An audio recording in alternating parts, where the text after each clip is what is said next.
Hi guys, and welcome to my YouTube channel. So it's been a while since I last posted. A lot has been going on in my life. I don't know if you can tell from my background, but I have actually moved. So I'm no longer in my old place. We moved about 2 weeks ago, and so far we're loving it here. We've still got quite a few things to do. I mean, we've got flooring down in my daughter's room and living room. We felt like they were the first rooms that were most important to have flooring down, and obviously we're not these people who are like made of money, so we can't just go and afford to pay to have every single room fitted at once.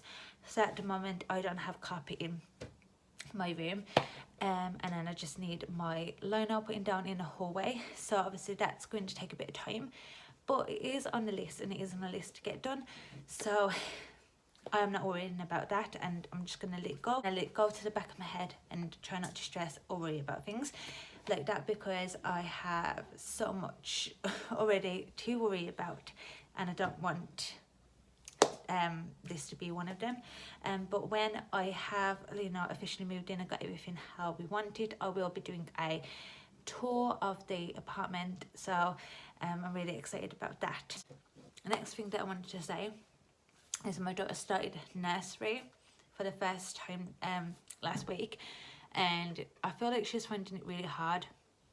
She wasn't really listening to teachers and struggling with things, and she's struggling with a few things like following orders and stuff. I may have mentioned this before and I may not have, but my daughter is actually quite slow in her development. I've been told that she has a mind of a 15-month-old and she's 3. So that's like half her age, and she has difficulty walking. She walks, but she doesn't really have how would I explain this? But she kind of walks in a weird way. So I'll say we're waiting for all her appointments to come through to have everything tested to make sure that she's okay. And because we've been told she walks like a 2-year-old instead of a 3-year-old. So obviously that's something that we're looking into, and I'm really sorry about the light. The sun keeps going up and down and I can't really do anything about it, so I do apologise. The next thing that I would like to talk about is show you guys my amazing news. I mean, I think it's amazing, my husband thinks it's amazing, my family thinks it's amazing. So if you don't follow me on social media, then you would never seen this news and you wouldn't know. But the news is that I'm pregnant. Yes, I'm currently pregnant with baby number 2, and we could not be happier. It was very unexpected. I mean, obviously we was trying to get pregnant. We've been trying to have this baby for 2 years. But when I had my chemical pregnancy, I didn't really think that it was going to happen. We thought that, our luck was kind of out for us there. But luckily, we found out I was pregnant in June, very late June actually. So we was very happy to find out that. So I have a picture of the baby that I will show you guys. I'm currently 14 weeks and a day. I don't really do anything about the lighting, but I have a photo to show you of the baby. We had the scan about 3 weeks ago, so we had it at 11 weeks, 4 days. And everything so far looks good. So there's our little baby.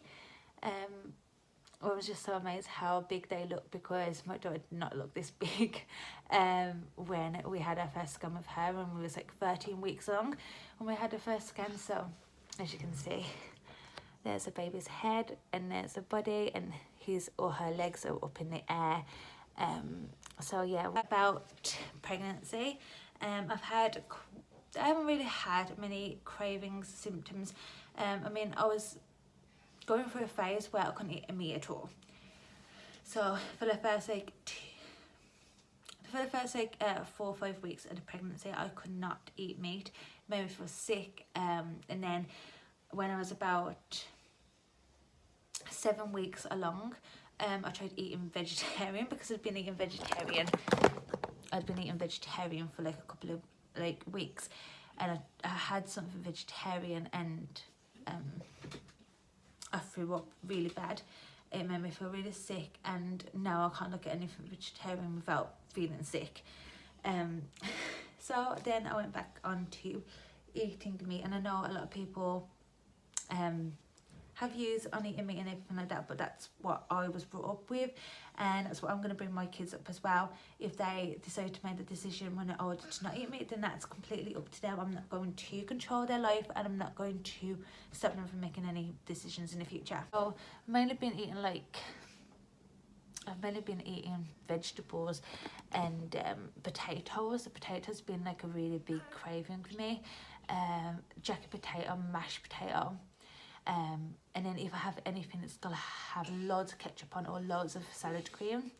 That's just how I've been eating at the moment. And I eat so much more the past week or so. I've ate so much more than I was able to before. I mean, I haven't really been throwing up much this time. It's mainly just been feeling sick. I mean, I've had an reflux of loads of acid, so I've been having to take a lot of Gaviscon. My midwife, she told me that I am a high risk pregnancy. Not to do with my weight or anything like that. Apparently my weight's perfect. It's because I've got epilepsy, and my epilepsy means that they've basically got to take a lot more care with me than like a low risk pregnancy. Because I'm on lamotrigine, which they say is like the lowest rating tablet anyway for when you have epilepsy to take when you're pregnancy. So it's got the lowest rate of like causing defects in baby, but obviously there's still a chance that baby could have defect.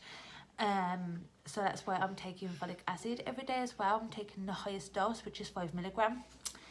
And because I had preeclampsia in the late stages of my last pregnancy, I've been put on aspirin, so I'm taking 75 milligram aspirin a day. And I see my neurology nurse last week, and she wants to put my epilepsy medication up again, just to try and decrease the chances of me having a seizure in labour. Because I've been told that, unfortunately, if I do have a seizure when I'm in labour, that there's a chance I won't wake up from it. And that's something that is very scary for me and very scary for my family. I've cried lots about it, and I haven't really wrapped my head around it really. But that's why I'm trying to get my dosages up good, so that I'm basically less risk of having a seizure in labour, and then hopefully I've got a better chance of, being okay. So I mean, I've just got to wait for that, I guess. If anything else, I'm feeling well. I mean, I feel sick every day, and I have a heartburn every day, but everything else is seeming to go okay. I'm feeling baby move a little bit. It's not massive movements, but they're not that big at the moment. They're like 10 centimeters long, so they're not that big at the moment. So I feel little movements. It mainly feels like wiggling, like little tiny wigments. But I can tell it's baby because I remember feeling it when I had my daughter. And it's a really nice, reassuring feeling to feel. But obviously it's not consistent at the moment, so I'm not feeling it all the time. That's everything that I wanted to tell you guys, and I'm really excited to have this baby, and I will be doing another video soon, and my next video is going to be a gender prediction video. So I'm going to be going through all the old wives' tales and everything like that, to try and figure out what the world is basically saying I'm going to have. I'm really excited to film that video. Let me just give you a quick bump shot, shall I? So there's not much to see at the moment. I've got a tiny little round bit of stomach, but really it's not much there to see. Happy to see that it has grown. It's basically sticking out everywhere these days. So yeah, thank you for watching this video, and if you like this video, please hit the subscribe button and also give it a thumbs up, and I'll see you again soon.